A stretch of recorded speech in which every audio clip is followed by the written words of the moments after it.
Picture this. You are miles into the backcountry. The temperature dropped like slightly below freezing last night, but the sun is up and you finally reached a water source. Oh man, I know exactly where this is going. Right. So you pull out the most advanced hollow fiber water filter money can buy.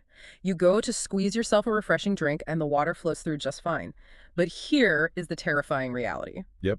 Because of that overnight freeze, you might be holding a completely useless piece of plastic. Exactly. And the worst part is there is absolutely no reliable field test to warn you that the microscopic barrier inside had been destroyed. Yeah, you were basically just drinking straight from the puddle at that point. Yeah. It is, well, it's the ultimate nightmare scenario for a professional guide or a serious survivalist. I mean, you have the gear, but you've lost the operational integrity of that gear. Welcome to the deep dive. Today, we are extracting the ultimate professional maintenance and operations guide for portable water filtration. And we are getting into the real nitty-gritty here. We really are. We're pulling together the raw, unvarnished technical protocols.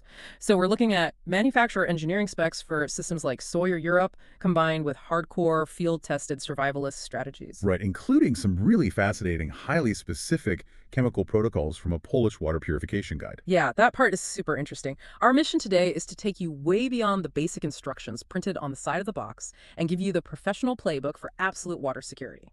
Because, honestly, the reality of field operations is that survival isn't just about owning the equipment. It's about understanding the underlying physics and chemistry of that equipment. So true. We are diving deep into the fluid dynamics of daily use, the microbiology of off-season storage, the physical limitations of extreme weather, and the hard mathematical calculus behind choosing mechanical filtration versus chemical sterilization. And whether you are managing logistics for a 50-person expedition, prepping a go bag, or you just want to know how this technology actually works on a microscopic level, you have to know where the failure points are. Absolutely. Let's look at the mechanics of normal daily operation first.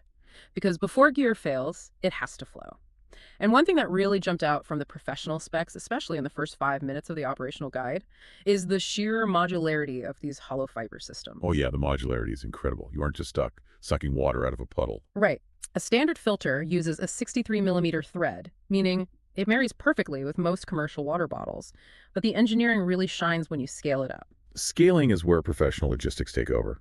I mean, a single filter inline on a hydration pack is great for one person on the move, but if you have a base camp, you're relying on gravity. You hook up a 2 or 4 liter dirty water bag, hang it from a tree, And just let atmospheric pressure push the water through the filter into a clean vessel. I've actually seen people take these bucket assembly kits, drill a hole near the bottom of a massive 55-gallon drum, thread the filter right into the plastic, and suddenly they have a high-volume water utility for an entire disaster relief camp. It works perfectly because of head pressure. The weight of 55 gallons of water pushing down on the filter creates a slow, steady, relentless flow. And the microscopic hollow fibers inside, which are essentially a bundled mass of tiny porous straws, they can handle that kind of sustained low-level pressure beautifully. But introduce that same delicate filter to a modern municipal sink, and you have a totally different physical stress test. Oh, the sink adapter, yeah. People buy these rubber faucet adapters to filter their tap water. They crank the sink handle, and the adapter immediately violently blasts off the faucet and sprays the entire kitchen. I've totally done it. I think we all have. You instantly think, well, I've blown the internal seals of the filter. It's a terrifying pop. But the physics there are fascinating. You actually haven't ruined the filter at all. Wait, really? It sounds like it shatters? I know. But a standard municipal water line operates at around 60 psi, which is a massive amount of kinetic energy. The hollow fibers inside the filter casing are incredibly strong and actually designed to withstand that pressure. Oh, wow. Yeah. The failure point isn't the filter, it's the friction fit of the rubber adapter on the metal faucet. The water pressure simply overcomes the grip of the rubber. So to use it, you literally have to wrap your hands around the adapter and hold it onto the faucet with sheer physical force. Good to know my gear survived my kitchen experiment, but the far more common issue in the field isn't too much pressure. It's the dreaded slow flow. A worst. You are squeezing the dirty water pouch and you're getting a miserable little trickle. Now, the human instinct, like rolling up a tube of toothpaste, is to just squeeze the pouch with a white-knuckle grip to force the water through. And that hydrodynamic pressure is exactly how you destroy your setup. Really? But if I'm squeezing it and it's barely flowing, shouldn't I just squeeze harder to force it through? No. Strongly no. If the flow has slowed, the filter hasn't failed. It's actually succeeding. A hollow fiber membrane stops everything larger than 0.1 microns. That includes bacteria, protozoa, and an immense amount of suspended dirt and silt. Right. So when the microscopic pores get clogged, the water physically has nowhere to go. If you apply a death grip to that pouch, you are creating massive internal back pressure.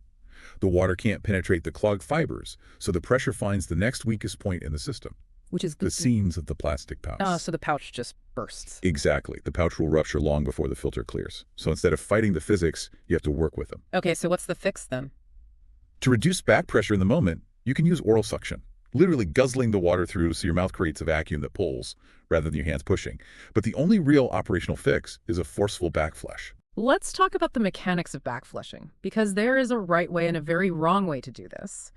You take the included plastic syringe, fill it with clean water, and force it backwards through the filter to blow the dirt out of the pores. Yeah, that's the standard procedure. I like to think of it like trying to blow the water out of a clogged snorkel. If you just exhale gently into the snorkel, the air escapes through the one tiny hole that happens to be clear and the rest of the tube stays blocked. You have to really blast the air out of your lungs to clear the whole mechanism.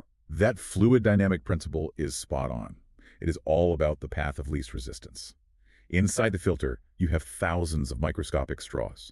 Some are completely packed with silt, others are only partially blocked. Right. So if your first push with that syringe is slow and gentle, the clean water will simply bypass the clogged straws entirely, flow through the cleaner ones, and exit the filter. The stubborn sediment won't budge at all. So you have to hit it hard. Your very first push has to be aggressive and forceful. You need to hit the entire surface area of the membrane with a wall of water pressure simultaneously to dislodge the heavy sediment. Okay, so we're talking about active daily flow. But the real silent killer of this gear happens when the flow stops, the trip is over, and the equipment goes into the closet. Oh, the off-season. This is where most filters die. The operational protocols for off-season storage are surprisingly intense. If you just toss a damp filter into a Ziploc bag and throw it in the basement, you are basically building a biological weapon. You are creating the perfect incubator.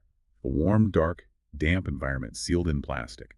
For short-term storage, maybe a few weeks between trips, the protocol is to backflush it thoroughly with boiled or distilled water, leave the caps off, and let it air dry in a highly breathable mesh bag. Wait, let me push back on that for a second. Why boiled or distilled water? If I'm just cleaning it in my kitchen before I pack it away for a month, why can't I just use my regular city tap water? Because municipal tap water is treated, but it is not sterile. The small amount of chlorine in your tap water is enough to keep it safe while it flows through the pipes. But once that water is trapped inside the microscopic fibers of your filter, the chlorine eventually dissipates. Oh, I see. What you are left with is moisture that still contains trace amounts of microorganisms. Over 6 months in a dark closet, that microscopic trace will bloom into a massive bacterial colony, along with black mold. That is disgusting. Yeah. So what is the professional protocol for long-term winter storage? Chemical sanitization is non-negotiable. You must mix a solution of 1 capful of completely unscented bleach, unscented so you don't coat the fibers in artificial perfumes or surfactants, per 4 liters of water. Got it. Unscented bleach. You push that mild bleach solution entirely through the filter, and then you leave it to completely air dry. That kills everything. And obviously you must run several liters of fresh water through it before your first trip the next season, unless you enjoy the taste of a swimming pool. Yeah, bleach water doesn't sound super refreshing. But let's say I completely ignored the storage protocols. I pull my gear out of the garage the next spring, I go to prep it, and it is a brick. Zero flow. Is it bound for the trash, or can we resurrect it? You can often resurrect it, actually, but you have to diagnose the blockage. The most common culprit is dried sediment. You forgot to backflush the silt out, it sat for 6 months, and that microscopic mud dehydrated into something resembling cement inside the fibers. So you need a solvent to break down the cement. Exactly, and in this case, the solvent is heat. You soak the filter in very warm, not boiling, but hot water for an extended period. The thermal energy causes the microscopic plastic fibers to expand infinitesimally, while the water slowly rehydrates and softens the dried clay. That makes sense. After a long soak, you hit it with a forceful backflush, and you'll usually see a plug of dark brown sludge shoot out. Gross, but satisfying. I actually ruined a filter once in a totally different way, though. I had left it in my garage, and when I looked at it months later, the outlet nozzle was covered in this crusty, hard white chalk. I thought it was some weird white mold, but it felt like stone. It was completely choked off. You live in an area with hard water. That white crust is calcium carbonate. Right. When you used your tap water to backflush, the water eventually evaporated, but the heavy dissolved minerals were left behind. They literally crystallized onto the delicate fibers, and you cannot push those crystals out with a syringe. Right, because trying to force a jagged mineral crystal through a delicate hollow fiber membrane is going to completely shred the membrane. Precisely. You need a chemical intervention. The protocol here relies on acetic acid, specifically standard white vinegar. You submerge the entire filter in vinegar for about 30 minutes. Just regular grocery store vinegar. Yep. The mild acid reacts with the solid calcium carbonate, converting it into calcium acetate, which is completely water-soluble. The hard crystals literally dissolve into liquid without harming the plastic fibers at all. Then you just backflush the dissolved minerals out. It is exactly the same chemistry you use to descale a clogged coffee maker. Exactly the same. So a dark closet can ruin the gear with bacteria or dried mud or crystallized calcium, but take it out of the closet and into a backcountry winter, and basic atmospheric physics becomes the absolute enemy. We have arrived at the ultimate physical limitation of hollow fiber technology, the freezing point of water. Let's look at the mechanics of a freeze. You finish filtering your water at camp, you shake the filter out aggressively, maybe you even swing it around your head by a lanyard to use centrifugal force to clear the water. Doesn't that make it safe from the cold? Absolutely not. Really, even if I shake it really hard. It is physically impossible to remove all the moisture from a used hollow fiber filter in the field. Water possesses immense surface tension. It clings to the inside of those microscopic tubes no matter how hard you shake it. When the ambient temperature drops below freezing, those microscopic droplets of water turn into ice crystals. And water uniquely expands by about 9% when it freezes. Which means the expanding ice acts like microscopic dynamite inside the straws. Wow. It causes microscopic ruptures along the walls of the hollow fibers. To the naked eye, the plastic housing looks perfectly intact. But structurally, that 0.1 micron barrier that stops bacteria has been ripped open. You know, there's a massive rumor on survival forums about this. People claim you can field test a potentially frozen filter using blue food coloring. Well, I've heard this one. The idea is you mix food coloring into a cup of water, run it through the filter, and if the water comes out blue, the internal fibers are broken. If it comes out clear, you are safe. We need to kill that myth right now. The professional engineering data explicitly shuts this down. There is no reliable field test food coloring or otherwise for any manufacturer's hollow fiber filter. Because of the molecular scale, right? Yes. Think about the size of a molecule. Food coloring molecules are incredibly tiny. They are vastly smaller than 0.1 microns. They will pass straight through a brand new, perfectly healthy, hollow fiber filter. Oh, wow. The color of the water tells you absolutely nothing about the microscopic integrity of the membrane. So if you wake up and your water bottle has a layer of ice on it and your filter was just sitting on the picnic table, You must assume the filter is destroyed, Oh. period. You throw it away. The professional winter operations protocol to prevent this requires you to treat the filter like a vital organ. how so? During the day, it stays inside an inner pocket of your jacket, relying on your radiant body heat. At night, it goes into the bottom of your sleeping bag. You literally sleep with it. Which highlights a profound vulnerability. And the technical specs point out other hard limits of physical filtration too, like a standard portable filter cannot remove dissolved salt from seawater. Not without reverse osmosis technology, which requires immense sustained pressure to force water molecules through a semi-permeable membrane against their natural osmotic gradient. You can't do that just by squeezing a plastic pouch. And crucially, a standard 0.1 micron mechanical filter does not stop all viruses. Like, this is a matter of scale. Yeah. A typical bacterium might be 1 or 2 microns wide. It gets caught easily. But a virus, like hepatitis A or rotavirus, can be as small as 0.02 microns. That's tiny. To visualize that, if a 0.1 micron pore is the size of an open 2-car garage door, a bacterium is a minivan trying to pull in sideways. It crashes and gets stuck. But a virus is a golf ball. It rolls right through the open garage door without touching the sides. Which brings us to a critical pivot point in field logistics. If these high-tech mechanical filters can be instantly destroyed by a single cold night and they don't even stop viruses, what is the professional failsafe? This is where the debate gets fascinating. And we turn to the strategies outlined by a prominent Polish survivalist source, comparing physical filters to chemical purification tablets. And it's important to note for you listening, we're looking at this objectively based on the source's operational framework. The tactical approach here shifts from mechanical separation to chemical eradication. Exactly. The author of this Polish survival analysis operates on a principle of absolute certainty. They place immense trust in domestic chemical tablets, specifically noting brands like Javel. The root of this trust is strict compliance with domestic sanitary and epidemiological norms that the author relies on for complete biological safety. Put yourself in their boots for a second. Why would someone trust a chemical tablet over a highly engineered mechanical filter? Because a chemical tablet doesn't care about extreme weather. Right. You can freeze a Javel tablet in a block of solid ice, thaw it out months later, drop it in a canteen, and the chlorine and silver ions will still systematically destroy the cell walls of every pathogen in that water. That is the core advantage. Chemical tablets offer absolute, full-spectrum microbiological protection. They neutralize the bacteria, the protozoa, and critically, the viruses. They require zero off-season maintenance, no backflushing, and they are completely immune to frost. But the trade-offs are significant. It's not just drop and drink. Far from it. Chemistry requires time.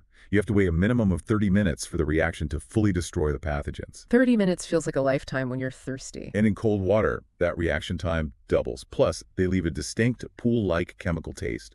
But the absolute biggest operational drawback is turbidity. Turbidity is a great word. We're talking about suspended solids, right? Mud, silt, organic leaf matter. Right. Chemical tablets only target biological threats. They do not remove physical matter. If you drop a highly effective purification tablet into a bottle of dark, muddy puddle water, 30 minutes later, you have completely sterile, pathogen-free mud. Sterile mud, yeah. It is technically safe to drink, but it is texturally disgusting and can still cause gastrointestinal distress just from the heavy sediment load. So when you look at the raw mechanical data and the chemical fail-safes side by side, the professional operational playbook becomes incredibly clear. A true professional doesn't rigidly choose one technology over the other. No, they stack them. Exactly. Mechanical filters are your daily driver. They provide high volume, instant access, and beautifully clear water by stripping out the turbidity. But the chemical tablets are your absolute insurance policy. You use the filter to manage the dirt and the bacteria, but you always carry the tablets to manage the invisible viral threats, or for that inevitable morning when you accidentally let your filter freeze. Let's lock in the operational takeaways for you to bring into the field. First, when you backflush, hit that syringe with forceful, sudden pressure to clear the entire microscopic traffic jam. Second, sanitize your gear with unscented bleach before off-season storage to prevent bacterial blooms. Third, use white vinegar to dissolve crystallized calcium if you have hard water. Fourth, if the temperature is dropping, your filter sleeps in your sleeping bag, no exceptions. And finally, never rely on a single point of failure. Always carry tablets for the viruses and the freezes. The overarching lesson from these technical manuals isn't just about how to clean a piece of plastic. It is a fundamental shift in mindset. Out in the wild, maintenance is not a chore you do after you get home. Maintenance is an active, vital component of your survival. You are managing a microscopic ecosystem. I want to leave you with a final thought to mull over. Think about that opening scenario again. You're miles from civilization, staring at a small plastic tube. Think about how much of our basic biological survival in the wilderness now completely relies on the invisible, microscopic integrity of hollow fibers that we cannot even see. It's a crazy thought. Given that there is absolutely no field test to prove a filter survived a freezing night, how much of our relationship with modern survival technology is based purely on blind trust and a strict, almost religious adherence to maintenance protocols? Think about that invisible leap of faith the next time you go to take a sip. It definitely forces you to respect the engineering and respect the environment even more. It absolutely does. Thanks for joining us on this deep dive. Stay safe, trust your gear, but verify your protocols.